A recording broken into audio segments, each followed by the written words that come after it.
Hi everyone, welcome back to smart education. फिर आज दोस्तों एक इंटीग्रेशन और इंटीग्रेशन में जो है वो डेफिनिट इंटीग्रेशन का क्वेश्चन है। तो आइए उस क्वेश्चन को पहले लिखते हैं। वो क्वेश्चन है दोस्तों, इंटीग्रेशन लिमिट 0 से pi by 2 x plus sign x by 1 plus cos x और dx। दोस्तों बहुत ही आसान क्वेश्चन है, सिंपल सा क्वेश्चन है, एक दो फार्मूला का ज़रूरत पड़ेगा। तो आइए इस क्वेश्चन को पहले सॉल्व करते हैं। तो सबसे पहले इस क्वेश्चन को सॉल्व करते हैं, यानी लिख लेते हैं इंटीग्रेशन लिमिट 0 से पाई बाई 2 x है तो x। अच्छा, यहाँ पर थोड़ा सा यह काम करते हैं, इन दोनों को अलग कर लेते हैं। तो ये हो जाएगा x बटा में 1 plus cos x dx plus integration limit 0 से पाई बाई 2 और साइन एक्स बटा में 1 प्लस कॉस एक्स और dx। दोस्तों इतना के बाद हम लोगों को एक दो फार्मूले की आवश्यकता होगी, तो उस फार्मूले को समझते हैं। जैसा कि एज वी नो डैट, हम लोग जानते हैं कि 1 प्लस कॉस 2 थीटा बराबर होता है 2 कॉस स्क्वायर थीटा। इसी को अगर लिखे दूसरे भाषा में तो 1 प्लस कॉस थीटा बराबर लिख सकते हैं 2 कॉस स्क्वायर थीटा बाई 2। यानी यहाँ पर 2 थीटा है तो यहाँ पर आधा हो जाता है, थीटा हो जाता है। अगर 1 थीटा रहे तो थीटा बाई 2 हो जाएगा। इसी तरीके से साइन एक्स या इसको साइन 2 थीटा बराबर बात किया जाए तो साइन 2 थीटा का जो फार्मूला होता है वो होता है 2 sine theta into cos theta. अगर यहाँ पर थीटा को आधा किया जाए तो साइन थीटा बराबर हो जाएगा 2 sine theta by 2 into cos theta by 2। आशा करते हैं दोस्तों ये जो फार्मूला है आपको क्लियर है। यहाँ पर 1 प्लस कॉस एक्स है, यानी ये वाला फार्मूला अप्लाई होगा। यहाँ पर साइन एक्स है तो ये वाला फार्मूला अप्लाई होगा। तो आइए इस फार्मूले को पहले देख लेते हैं। तो यहाँ पर दोस्तों हो जाएगा इंटीग्रेशन लिमिट 0 से पाई बाई 2 x है तो x बटा में 1 प्लस कॉस एक्स को लिख सकते हैं 2 कॉस स्क्वायर एक्स बाई 2 और dx प्लस इंटीग्रेशन लिमिट 0 से पाई बाई 2 साइन एक्स को लिख सकते हैं 2 sine x by 2 into cos x by 2। इतना के बाद आपको समझना है, जैसे 1 प्लस कॉस एक्स को लिखे 2 कॉस स्क्वायर एक्स बाई 2, उसी तरीके से 1 प्लस कॉस एक्स को यहाँ पर लिख सकते हैं। क्या बोलिए? 2 कॉस स्क्वायर एक्स बाई 2 और हो जाएगा dx। तो यहाँ पर cos x ले स्क्वायर कैंसिल हो जाएगा, 2 से 2 कैंसिल हो जाएगा।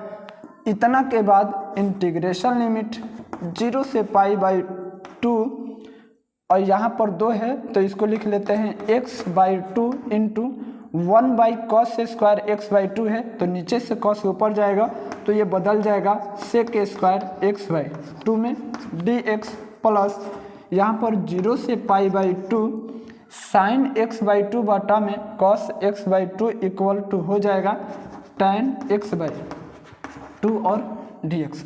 दोस्तों आइए यहाँ पर इसको सॉल्व करते हैं। ये जो है इसको एक स्टेप सॉल्व करेंगे तो ये जो है सेम टू सेम आ जाएगा, तो यानी ये कट जाएगा। तो इसको सॉल्व करने की अभी आवश्यकता नहीं है, इसको सॉल्व कर लेते हैं। तो इसको सॉल्व करने के लिए हम लोगों को ज़रूरत पड़ेगा u इंटू भी को, u इंटू भी को, और u इंटू भी को हम लोग आइलेट के द्वारा सॉल्व करते हैं। तो आइलेट में जो पहले यानी अलजेब्रिक जैसे मान कर चलते हैं, यहाँ पर ILATE होता है। तो A4 होता है अलजेब्रिक फंक्शन जो x बाई 2 है, और T4 होता है ट्रिग्नोमेट्रिक फंक्शन जो sec स्क्वायर एक्स बाई 2 है। तो जो पहले आता है उसको हम लोग u मानते हैं, जो बाद में आता है उसको भी मानते हैं। तो जो पहले है उसको बाहर, यानी u इंटू भी का अगर फार्मूले की बात किया जाए तो यहीं पर लिख लेते हैं।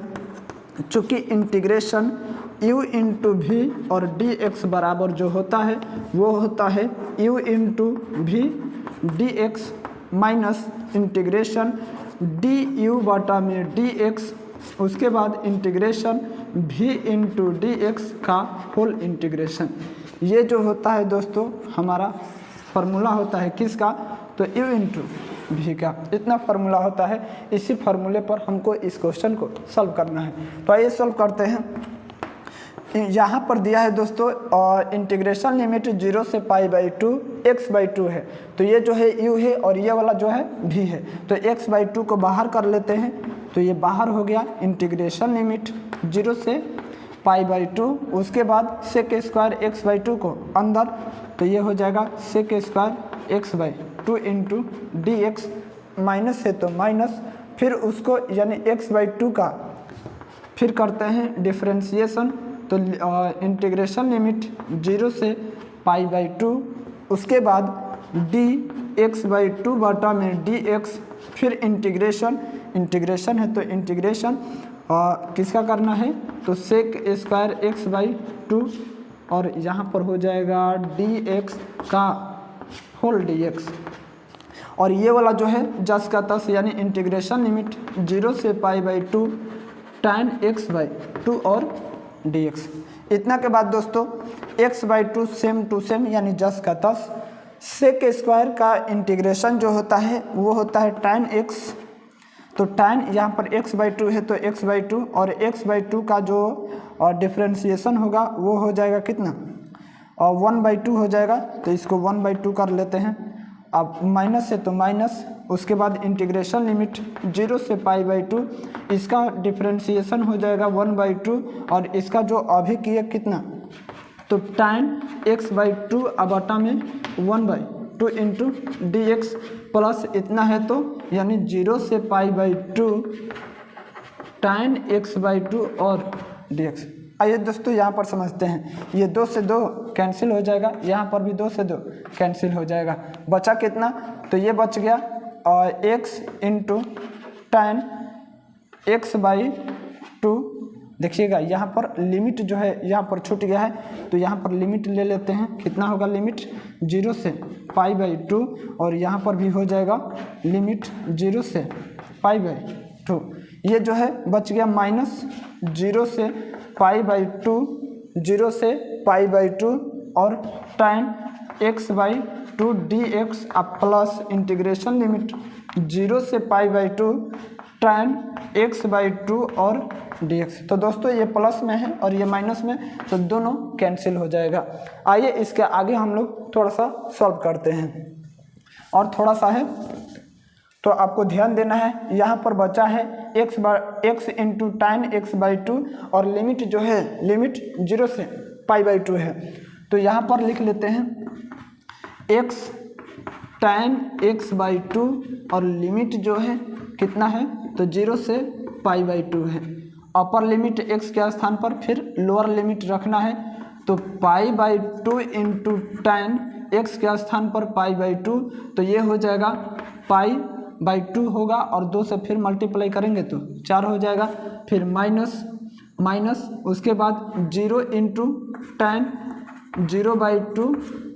आगे बढ़ते हैं तो π/2 इंटू tan π/4 का यानी 45 डिग्री का जो वैल्यू होता है 1 होता है, तो यहाँ पर इंटू 1, उसके बाद माइनस 0 में किसी भी चीज़ से मल्टीप्लाई करेंगे तो 0, यानी कि फाइनल जो आंसर आया दोस्तों वो है कितना, तो π/2।